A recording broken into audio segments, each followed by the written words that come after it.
Ni da abokin mahaifina, littafi na 8. Ina gama yin sauce ɗin na juye shi cikin wani kwanon tangaran. Ita ma fried rice ɗin sauke ta nayi ta gama ta min yadda nake so kuwa. Wara-wara yellow shar sai tashin ƙamshin take yi. Na fito da babban food flask na zuba ta a ciki. Orange na ɗauko manya da apple da water na ɓare lemon na saka a juicer ta markaɗa min shi. Na tace ruwan na yayyanka kankanar ita ma na cire 'ya'yan tas na yanka ta ƙanana na zuba. Na fara cicciɓar kayan zuwa dining table. Ina gama shiryawa su Hafsi suka faɗo falo a guje da alamun gajiya a tare da su. Lokacin da na tare su sai na dinga ji kamar wata mommy ɗin nan mai jiran 'ya'yanta su dawo daga makaranta. Na yi ƙoƙari na kauda tunanin da ya lulluɓe min zuciya. Na karɓi jakar hannun Hafsi na kai mata ɗaki. Kai ko kayan makarantar ba su cire ba, kowa ya yi setin a kan kujera. Na fara saving ɗinsu kafin na zauna a gefen Hafsi. Ni ma na fara zo ka ji santi kuwa. Ƙasim har da cewa wai shekaranta nawa a makarantar koyon girki. Dariya kawai nake musu. A can ƙasan zuciyana kuwa jin kaina nake a sama. Me ya fi yabo daɗi a duniya? Abbu ya fito daga ɗakin shi sanye da wando jeans da shirt na shan iska. Shi ma kan dining ɗin ya zo ya zauna.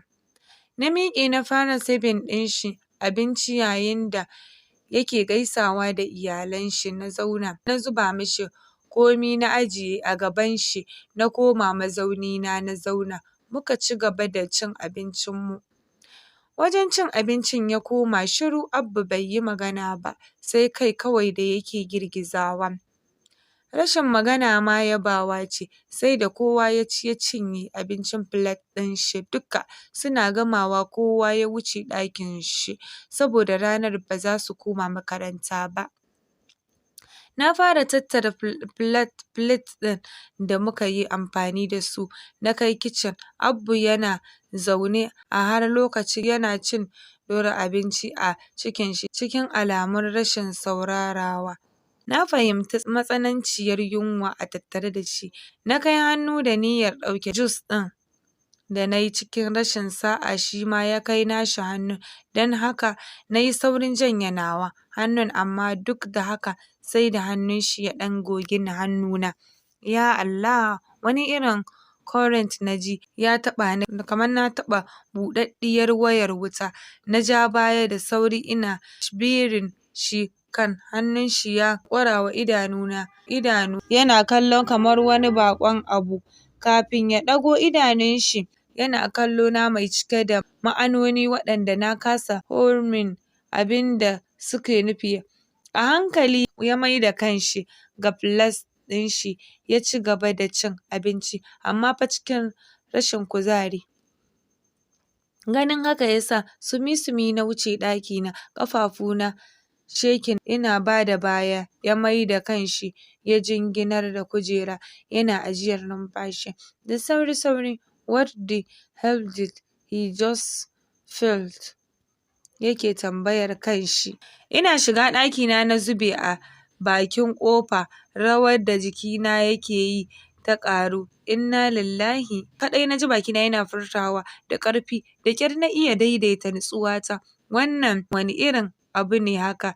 It is not as if ban taɓa gogar hannun namiji ba ne. God forgive me. Amma ni har hugging ɗinsu na yi amma ban taɓa jin rabi-rabin abin da na ji ba yau da Abbu ya taɓa ni. Ban taɓa jin hakan a tattare da kowane namiji ba sai shi. Ko me ya sa hakan? Ban zurfafa tunanina ba.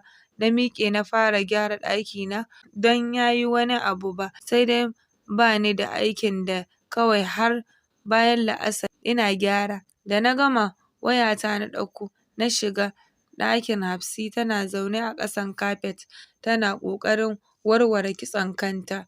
Na zauna a gefen gadon ina kallon ta. Ya ne Pretty? As usual sai da ta yi pouting kafin ta kalle ni da dara-daran idanunta. Na manta ban faɗa wa Daddy a kai ni salon ba har ya fita, kuma idan Aunty Kate ta ga kaina a haka gobe sai ta dake ni. Na shafo kitson kaina, nima ina kallon ta, ya kamata ma in tsefe shi don ya fara tsufa. Na ce to taho in taya ki. Ta ware haƙora, yawwa kin iya kitso ai ko? Na girgiza mata kai, ta ɓata fuska. Na ce no, kar ki damu, za mu san dabarar da za a yi wa kan yadda Aunty Kate ba za ta taɓa min ke ba ko? Ta gyaɗa kai tare da zuwa ta zauna a kusa da ni. Haka kuwa aka yi, muna gama tsifar ta ɗauko kayan kitson da su ribon ta fara gyara mata kai. Kalba na mata manya waɗanda na ƙayata ta da ribbons ɗin da dutsunan kitson, kuma ga mamaki na yayi kyau sosai. Ita kanta da ta kalli kanta a madubi tsalle-tsalle ta hau yi. Ni kam dariya na mata. Na tashi na faɗa kicin don yamma ta yi sosai. Sakwara na yi da miyar ganye, na wadata miyar da nama da busasshen kifi, na haɗa fruit salad, na kai komi kan dining. Na ajiye da wuri, na tattaro kan yaran muka ci abincin mu, kowa ya koma ɗaki ya kwanta. Duk da dabara ta na kaucewa haɗuwa da Abbu, sai Allah ya taimake ni har na koma ɗaki bai dawo gida. Sai da na gama shirin kwanciya barci sannan na juyo tashin muryar su shi da Aunty a falo, da alamun tare suka dawo. Washe gari tun da safe na faɗa kicin, potato chips na yi da egg, sai ruwan shayi wanda ya sha kayan ƙanshi, na soyawa su Ƙasim doya da ƙwai wanda za su tafi makaranta da shi. Na zuba musu a lunch box ɗinsu. Yin komi nake yi cike da kuzari da walwala. Aikin da ya jima yana burge ni kenan. Kullum na je gidan Aunty Uwani ina ganin tana haɗa wa yaranta abincin tafiya makaranta irin haka. Abin yana burge ni ba kaɗan ba. At last yau ga shi dai nima na haɗa wa nawa. A gurguje na shirya na fito saboda lokaci ɗaya ya fara wucewa. Yanzun ma mu huɗu kaɗai muka karya, don daga Abbu ɗin har ita Aunty ɗin babu wanda ya fito. Muka gama karin mu muka wuce makaranta. Gaba ɗaya kwanakin girkin gidan da kula da gidan ya koma hannuna, yayin da ita uwargida mai gayya mai aiki kullum sai dai ta yi rashe-rashe, sai dai a dafa ta zauna ta ci. Tashi ta ƙara gaba abunta, babu godi bare na gode. Dama-dama ma Abbu yana nuna min jin daɗin shi ƙwarai game da hakan. Ina kuma shan godiya a wajen shi sosai, wanda ina ga hakan ne yasa nake dagewa tun ƙarfi na ina musu daddaɗan girki waɗanda za su sa zuciyar shi a cikin farin ciki. Yayi ta min addu'a da ya saba. Halin Aunty kam tun ina damuwa da shi har na daina. Matar is very complicated. Halinta da inda ta saka gaba abu ne mai wahala kam. To mai wahala mana. Ban ka kula da abincin miji, baka san shan miji ba, baka san gyara muhallin mijinka ba.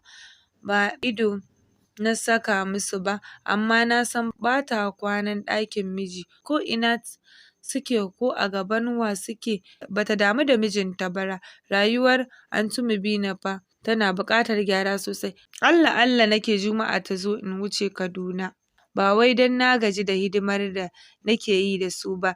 In fact, kwanaki 5 zuwa 6 da nayi ina yi wa Abbu da iyalan shi girki has been the best and happiest moment na rayuwata. Sun ƙare min kusanci da iyalan su, sun ƙara min so da ƙaunar su, kamar yanda suka ƙara musu so na da ƙaunata. Kawai dai nayi kewan su Daddy da Mummy ne. Don haka ranar Juma'a da wuri